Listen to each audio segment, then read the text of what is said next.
Hello, welcome to my talk on feature-sized sampling for vector line art, presented at Pacific Graphics 2023. If you have a smooth curve, sometimes we need to discretize it in order to process it. So we place samples on the smooth curve, but each sample has a cost for storage and processing. So we want to place as few samples as possible, but we want to keep the implicit connectivity. For this, we need to be able to reconstruct it with a curve reconstruction algorithm. And in order to place the minimum amount of sampling according to a sampling condition that guarantees us this connectivity, we need a sampling algorithm. So if you look at reconstruction algorithms, some of them have sampling conditions. As you can see here, crust, nearest neighbor crust, and half nearest neighbor crust. Over time, the sampling conditions were improved, requiring fewer samples. But for some algorithms, we don't have theoretical guarantees. So what we can do here, we test with a certain sampling, first with a lot of points, and if the reconstruction algorithm gives the correct result, then it conforms to this sampling condition. Then we test with fewer points until we don't get the correct result anymore, so we revert to the previous sampling condition. And we can do this for all sampling reconstruction algorithms. Applications are, for example, in coloring line sketches, even if they have gaps, as you can see here.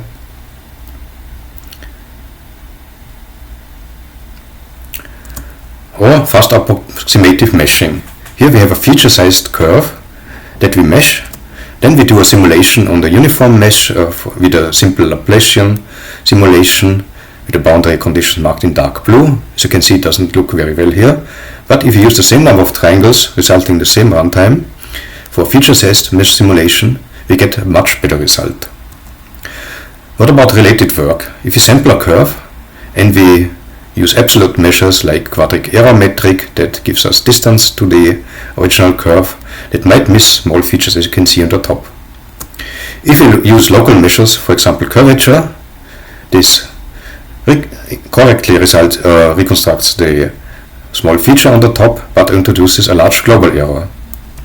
Epsilon sampling renders both of them and also encodes the reconstruction implicitly. But as in our previous paper, this was just intended for illustration purposes as a low precision and squared complexity.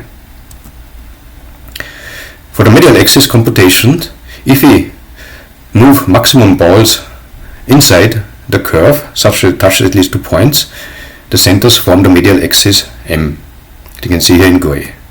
The sizing function then is local feature size at a point P is the distance from a point P to its closest point on the medial axis M. And then the epsilon sampling condition is proportional to that. So each point needs a sample that's at most as far away as epsilon times the local feature size. The most important thing to remember here is small epsilon means dense sampling and large epsilon means sparse sampling. So work on medial axis, for example you need to trace branches, but there's no error analysis, or using balls that also works in 3D, also has limited accuracy. Same for circular arcs, they have high error if we try to approximate Bezier curves. And also the medial axis is not very stable. Attali et al. Showed that if you have a little noise, you can see on the top that the middle axis branches out almost to the boundary. As you can see also on the lower left for the small feature on the bottom. For curve reconstruction algorithms, for some of them, as mentioned, we have guarantees. There is epsilon 0.72 was shown as an upper limit. That's theoretically possible, but for some we don't have that.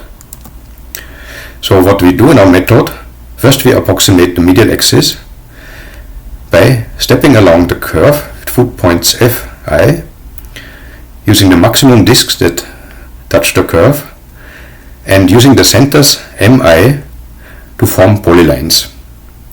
So first we go along the gray line, then we start the green polyline, and then we return with a blue polyline. So we just have a set of polylines and we don't require any branching. So we have a very simple geometric representation. And the step size between the foot points determines the accuracy, so we have a runtime quality trade-off here.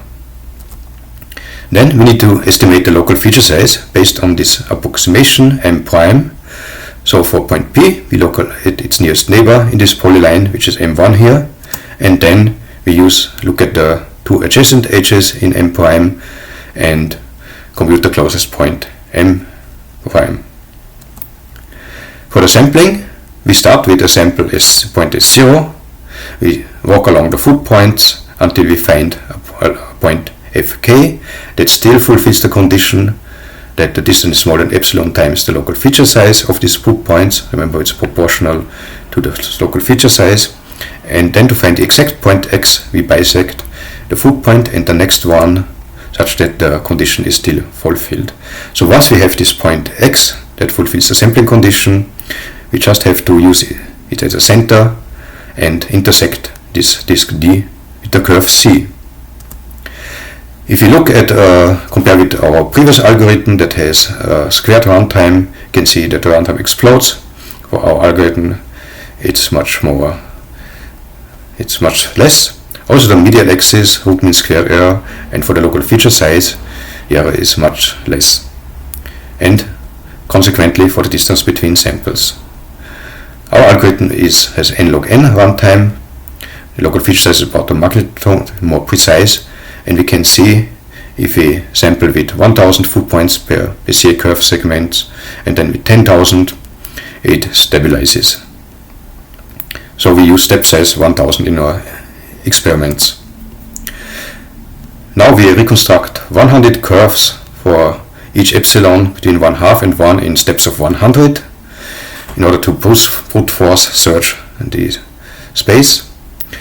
The lower epsilon means the proven bounds. The upper epsilon is what results from our brute force search, and there's also a top epsilon that was still reconstructed from any curve reconstruction algorithm because sometimes they perform better in practice than in theory, and also the valid percentage of curves that were reconstructed for all these epsilon and curve samples. If you look at the curve reconstruction benchmark for real-world data sets, we get quite different results. So if you look for the different algorithms, compatible crust has the highest bound, but in practice it's actually very bad. Connect 2D and SIG-DT have a low bound, but are the best in practice, and crust and peel perform good in both. Results for improving sketch coloring. So we have a user sketch here that was transformed into Bezier curves by the method of Favreau et al. Then it was sampled feature size by epsilon 1/2 from these curves, and then we do a Delaunay conformal triangulation. That means we keep the edges that are marked red between the sample points and enforce the Delaunay triangulation that has these edges contained. Once we have that, we can improve the Delaunay painting algorithm from Parakat et al. From last year to handling gaps, as you can see here, the dots on the belly of the frog, for example. Here are some other examples of sketch coloring.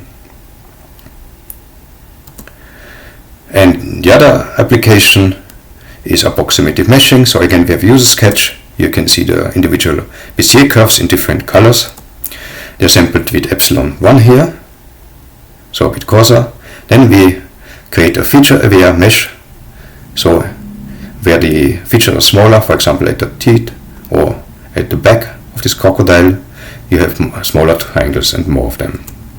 Then we do a simulation. As you can see here, left is a uniform triangulation, and on the right we do a non-uniform meshing based on the feature adapted sampling of the curve, and it's 4 times faster and results in half the error.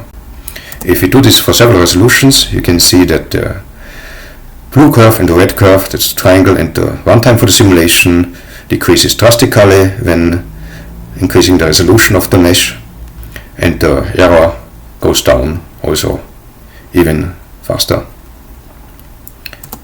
So conclusion is, we found upper bounds for curve reconstruction algorithms. We can improve sketch coloring with gaps, and we can do fast approximative meshing with a quality runtime trade-off. Here's the QR code for open source, the GitHub repo. You can download and use it. And future work, we are extending it into 3D. Thanks. If you have any questions,